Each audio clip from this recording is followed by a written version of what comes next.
cru pouvoir gagner. Salut tout le monde, je suis Geoffrey et je sais que vous allez encore me détester parce que j'ai été désigné pour parler du nouveau film de Marvel, Ant-Man 3 alias Ant-Man et la guêpe Quantumania. J'ai donc la lourde tâche d'expliquer de manière polie et professionnelle pourquoi c'est raté et surtout pourquoi c'est un faux départ et peut-être même un vrai problème pour le début de la phase 5 qui prépare les prochains films Avengers avec l'arrivée de Kang le Conquérant, le nouveau gros méchant du MCU.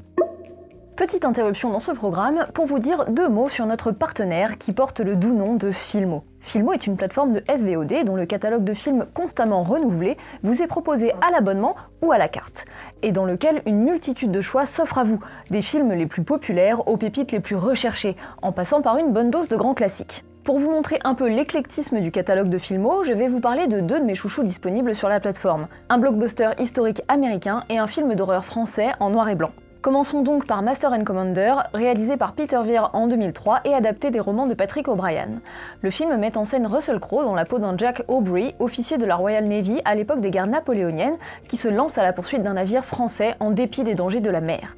Après avoir réalisé Picnic à Hanging Rock, Witness, Le Cercle des Poètes Disparus ou encore The Truman Show, Peter Weir dépeint avec Master and Commander la vie à bord d'un navire de guerre, les relations humaines qui s'y nouent, les dangers ou les aventures rencontrées à chaque escale. Avec des dialogues aussi brillamment écrits qu'interprétés, cette fresque épique fut nommée dans 10 catégories aux Oscars en 2004 et est donc aujourd'hui disponible sur Filmo. Et maintenant, je vous glisse quelques mots sur le sublime film de Georges Franju qui s'appelle Les yeux sans visage. Un titre tout aussi sublime, vous en conviendrez. Adapté du roman de Jean Redon, il sort en 1960 et raconte l'histoire d'un chirurgien qui va tout tenter, même les choses les plus horribles, pour redonner un visage à sa fille défigurée dans un accident. À l'affiche, les géniaux Pierre Brasseur, Alida Valli et Edith Scobb.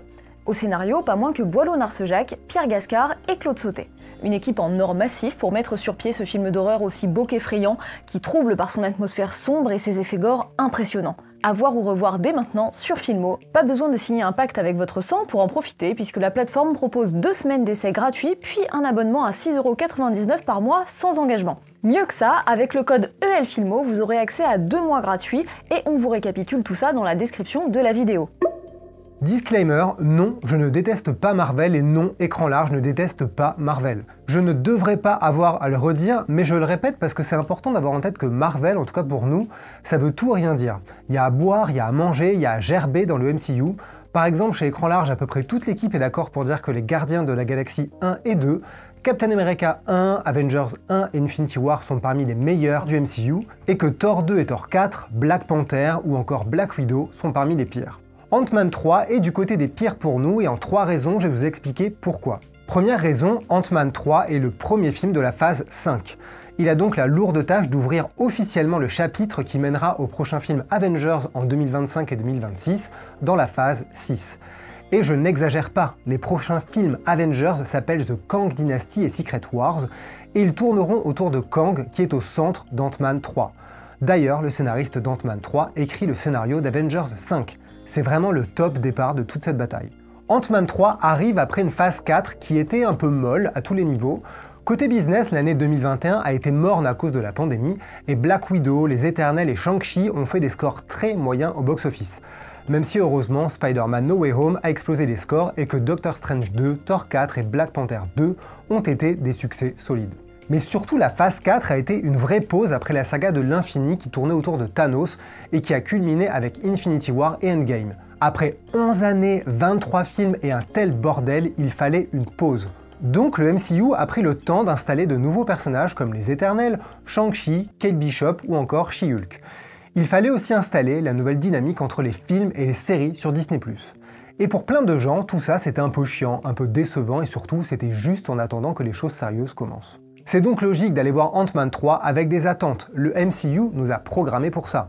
Et comme le film ressemble plus à une espèce de Thor 4, c'est-à-dire un truc bordélique, sous forme de grosses blagues, qui n'arrive jamais à prendre de sérieux ce qui est clairement sérieux, ça coince. Pourtant, Ant-Man 3 commence plutôt bien avec 2 atouts je pense. Ça démarre très vite, et ça se passe pas dans les lieux classiques de Marvel, à savoir des rues et des appartements. En quelques scènes, l'aventure est lancée, on quitte le monde normal, on arrive dans le royaume quantique et on passe quasiment tout le film dans cet univers inconnu. La première demi-heure du film est donc amusante et je me disais bah tiens, on dirait un mix entre l'aventure intérieure et Tron ou même une espèce de voyage au centre de la Terre. puisque le royaume quantique est un lieu complètement exotique avec une faune et une flore bizarroïdes. En tout cas, c'est ce qu'on nous vend. Autant dire que j'étais sous le charme et que j'étais plutôt curieux de voir où ça allait. Alors oui, tout ça c'est full CGI et on connaît les limitations de l'usine Marvel avec des délais et des contraintes qui font que le rendu des effets visuels est de moins en moins beau. Pour savoir de quoi je parle, je vous renvoie vers la super vidéo d'Antoine à ce sujet. Là, ils ont réutilisé la technologie Stagecraft, popularisée par la série The Mandalorian, et réutilisée un peu partout depuis, notamment dans la série Obi-Wan et Thor 4, que des bons trucs. Le principe de cette technologie, on tourne en studio devant un gigantesque écran qui figure un décor entier derrière les acteurs. En gros, c'est une sorte de fond vert mais en live sur le plateau. Le principal problème de cette technologie, c'est qu'à l'image, ça peut sembler un peu plat et ça peut bloquer la mise en scène et les mouvements. Ça peut devenir en gros une solution de facilité et la réalisation peut devenir très paresseuse. Alors je me doute que plein de gens vont trouver Ant-Man 3 parfaitement hideux, mais pour moi, en fait, c'est quasiment sa plus grande qualité. C'est un peu comme Aquaman, que j'aime bien. Il y a tellement d'effets à l'écran, c'est tellement partout, tout le temps, de tous les côtés, qu'on n'a plus de repères réels hormis les visages des acteurs. Comme c'est totalement assumé, c'est un monde entier qu'on a sous les yeux, et ça donne un côté un peu moche, peut-être, mais old school et purement comics. Et perso, je préfère 1000 fois ça à une énième poursuite sur un putain de boulevard dans une grande ville, ou encore une baston sur un parking ou une plage. Sauf que ce petit plaisir disparaît très vite. Le film revient très vite sur des rails et reproduit les pires formules de Marvel. Donc très vite, on se retrouve avec plein de personnages secondaires inutiles qui semblent pour le coup tous sortis d'un casting raté de Thor. Très vite, on se retrouve avec des scènes entières qui ne servent à rien, avec notamment un morceau avec un acteur connu qu'on pourrait enlever, ça changerait quasiment rien. Très vite, c'est super méga niais, avec encore une fois une morale sur la famille et compagnie. Très vite, le scénario ralentit à fond pour retenir des informations et jouer la carte du mystère jusqu'à ressembler à un sketch. Bref, très vite, on se dit que c'est vraiment écrit avec les pieds et que personne ne fait surtout aucun effort pour masquer tout ça. Ant-Man 3 a beau se dérouler dans un royaume fou, il se termine dans un climax qui recycle plein d'idées et d'images proches d'un mauvais Star Wars, et je parle même pas seulement de Star Wars 9. Clairement, ils ont mis le paquet avec une énorme bataille, c'est vraiment une guerre à l'écran, il y a une tonne d'effets, d'explosions, de lasers, de lumière, de bidules de tous les côtés. Ant-Man fait tout pour être un énorme spectacle généreux et cool et drôle et épique, histoire de vraiment commencer la phase 5 avec un feu d'artifice, bien plus que Black Panther 2 ou Thor 4. Et pourtant, c'est d'une tristesse infinie, parce que c'est réchauffé, parce que c'est en pilotage automatique, parce que c'est dénué de la moindre émotion ou intensité ou ne serait-ce qu'un sentiment de danger. C'est là qu'on arrive au deuxième gros problème d'Ant-Man 3 pour moi, qui en fait un mauvais film et surtout un démarrage foiré pour la phase 5. Le film est incapable de manier l'humour et le drame alors que c'était clairement l'idée du film. D'un côté, on a Scott Lang alias Ant-Man, c'est un personnage qui est comique depuis le début du MCU et c'est comme dans les comics. Et de l'autre, on a Kang le Conquérant qui n'est pas vraiment un rigolo, puisque c'est le nouveau grand méchant capable de tuer à peu près n'importe qui dans le MCU et que le film présente comme un ennemi absolument immense. Alors comment faire exister les deux? Comment faire des blagues dans un film qui tease la méga-apocalypse? Grande question, à laquelle Ant-Man 3 ne répond pas, puisqu'on dirait vraiment qu'il y a deux films qui se battent du début à la fin. Et c'est là que ça ressemble malheureusement à l'affreux Thor 4, numéro de clown pitoyable, qui était pas foutu de faire un peu de place au drame du cancer de Jane Foster. Ant-Man 3 non plus n'arrive jamais à jongler entre les blagues, très nulles, et les enjeux, très graves. On passe d'une scène ultra dramatique à un sketch ultra basique et jamais les deux ne se mélangent. Jamais on ne croit un seul instant que ces personnages puissent avoir le temps ou l'envie de rigoler vu les problèmes qu'ils affrontent. Sachant que tout ça se passe en plus sur un temps réduit, donc il y a peu d'ellipses, il n'y a pas de vraie pause, les personnages n'ont pas vraiment le temps de souffler et faire des blagounettes. Ça saute particulièrement aux yeux avec le personnage de MODOK, qui est une hallucination de nullité absolument indescriptible. Les mots franchement manquent pour décrire à quel point ils ont surpassé les pires craintes avec ce personnage super casse-gueule des comics, qui décroche sans problème le prix du pire truc qui a souillé un écran de cinéma super-héroïque depuis la tronche de cul difforme qui servait de méchant dans le film Green Lantern, vous savez très bien à quoi je fais référence. À chaque apparition de MODOK, qui a droit à beaucoup trop de scènes, beaucoup trop de dialogues et même un arc narratif complet et complètement ahurissant, c'est impossible de détourner le regard tellement c'est un carnage incroyable. Franchement, MODOK, dans la dernière partie du film, c'est les pires scènes jamais vues dans le MCU à tous les niveaux, et même le génial épisode du dîner de The Office n'est pas aussi cringe. Alors là, oui, c'est sûr, quand il y a MODOK à l'écran, Ant-Man 3 est drôle. Mais on rigole pas avec le film, mais contre le film. Et c'est bien ça le problème de ce blockbuster, on sait jamais trop où se placer. On dirait franchement que le film se fout de sa propre gueule, ou qu'il a été fait en plusieurs morceaux qui ont ensuite été collés les uns après les autres. Et la toute fin du film, c'est le dernier clou dans le cercueil de cette connerie parce que franchement, c'est une des pires fins du MCU, je pense. Enfin, le troisième problème de taille pour Ant-Man 3, c'est le personnage de Kang. Donc pour celles et ceux qui n'ont pas suivi, Kang est le prochain gros ennemi du MCU, le prochain Thanos en gros, qui va foutre le bordel dans le multivers.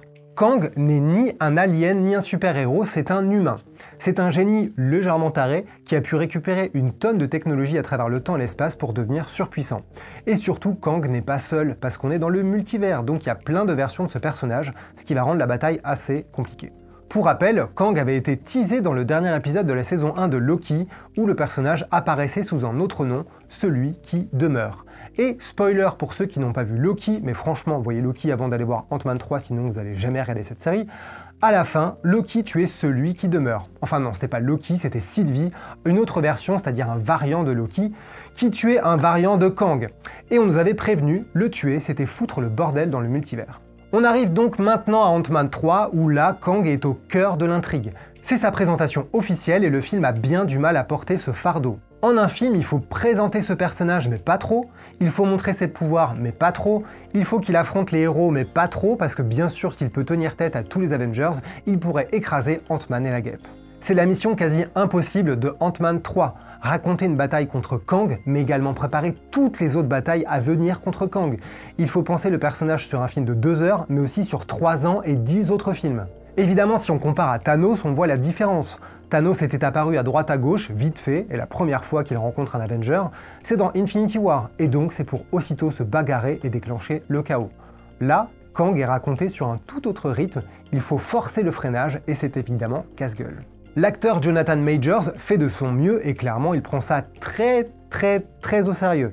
Il joue Kang comme si c'était Shakespeare, mais est-ce que le film arrive à nous vendre un grand méchant plus grand qu'un des 72 autres grands méchants qu'on a vus dans le MCU? Je suis pas sûr. Certes, on comprend bien qu'il est puissant et que ça n'est que le début, parce que c'est dit et redit jusque dans les scènes post-génériques. Et ça marche un peu pendant le film, jusqu'à la fin du film, où là, il faut qu'il se passe quelque chose. Il faut arrêter de parler, il faut sortir ses combinaisons de super-héros, il faut courir et taper et sortir ses plus belles armes. Et là, Kang redevient un méchant banal. Il a droit à des scènes complètement basiques et des chorégraphies déjà vues 1000 fois. Si on considère qu'Ant-Man 3 est une publicité géante pour la suite pour dire « Attention Kang, il est très méchant et très dangereux », je trouve ça moyennement satisfaisant. Notamment parce que ça passe principalement par des dialogues, des informations, des trucs lourds comme des parpaings. Alors que ça aurait peut-être été intéressant de vraiment iconiser Kang, de le filmer comme une super menace, comme quelque chose de vraiment fou, et c'est pas juste en le foutant dans un trône qu'on y arrive. D'ailleurs, en y réfléchissant, je me dis que ça marchait peut-être beaucoup plus dans la série Loki, où il était écrit comme un être impossible à cerner et vraiment un personnage qui dépasse la compréhension. Bref, un personnage qui coche pas toutes les cases basiques du méchant basique qui veut tout détruire.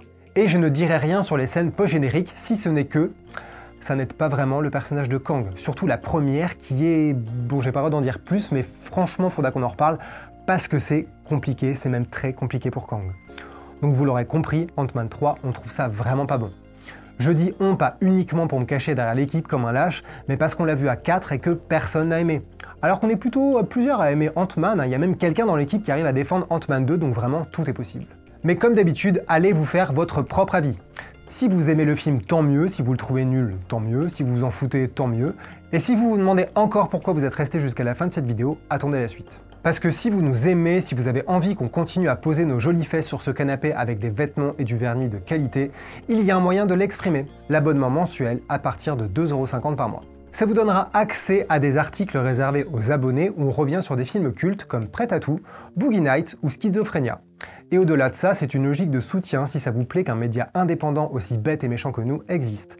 Le lien pour s'abonner est en description de la vidéo. Mais même sans parler d'argent, si vous êtes resté jusqu'au bout de cette vidéo, que vous regardez nos vidéos, que vous êtes abonné à notre chaîne et que vous lisez nos articles et que vous nous soutenez en silence depuis l'autre côté de l'écran, sachez que c'est très important aussi, donc l'équipe vous dit merci et moi je vous dis à bientôt.